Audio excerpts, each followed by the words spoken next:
İnşallah en kısa zamanda tedavinde olacaksın. Arkadaşlarına dışarıda da oynayacaksın. Koşacaksın, top oynayacaksın onlarla.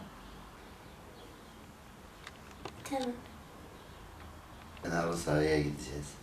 Tamam. Şimdi top oynayacağız.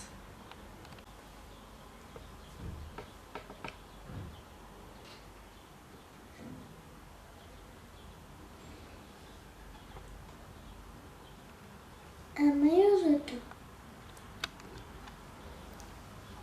Halil İbrahim 8 yaşında. Maalesef 5 yaşında tan aldık. Tanımız çok geç kondu.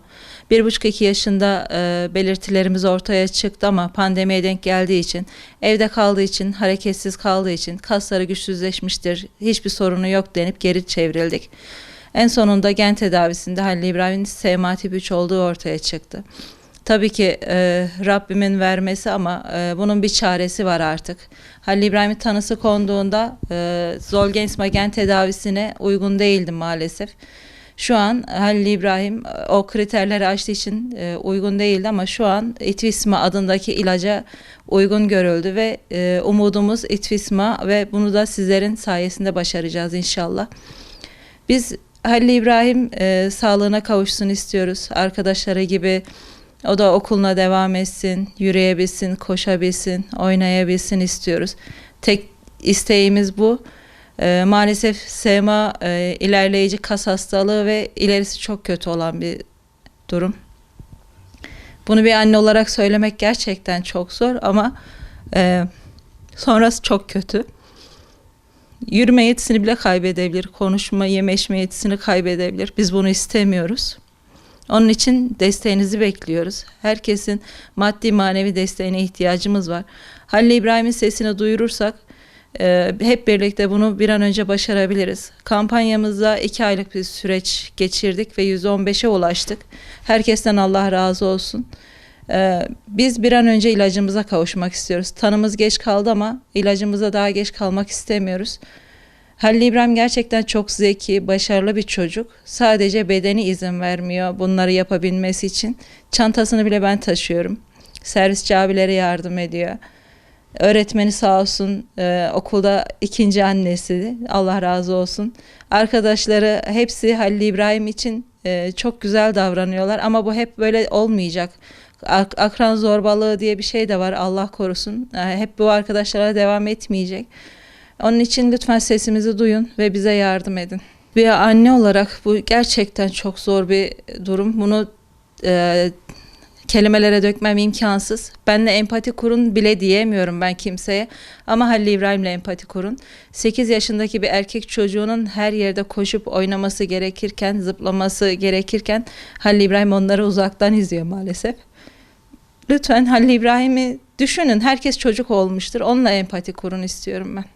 Buradan sevgili büyüklerimize, Cumhurbaşkanımıza, eşine, Sağlık Bakanlığımıza bize sahip çıkmalarını istiyoruz. Lütfen tedavimize yardım etmelerini istiyoruz. Çocuklarımız gözümüzün önünde eriyor. Bu çok zor bir durum. Lütfen yardım edin. İtvisma ilacı gen tedavisi yurt dışında olan bir tedavi. 1.815.000 dolar miktarında. Maalesef bizim bunu karşılama gibi bir imkanımız yok. Kendi çevremizde de karşılama imkanımız yok. Lütfen desteğinizi esirgemeyin. Halil İbrahim Çoban. 8 yaşındayım. SMA tip 3 hastasıyım. Okula gidiyorum. 3. sınıftayım. Arkadaşım gibi teneffüse çıkıp oynamak istiyorum. Onlar gidip oyun oynuyorlar. Ben onlara bakıyorum. Cumhurbaşkanı ve Sağlık Bakanı'na çağrıda bulunuyorum.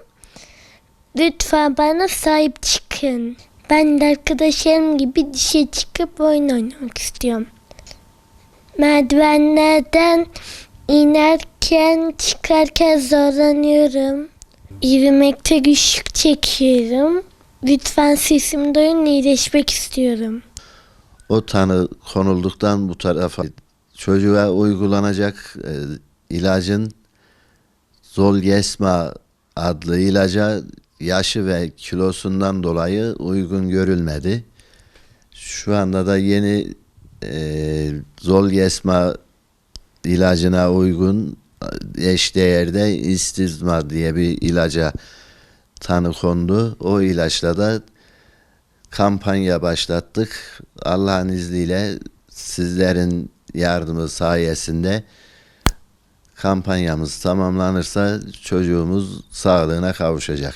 Herkesin yardım ve maddi, manevi her türlü yardımını bekliyoruz.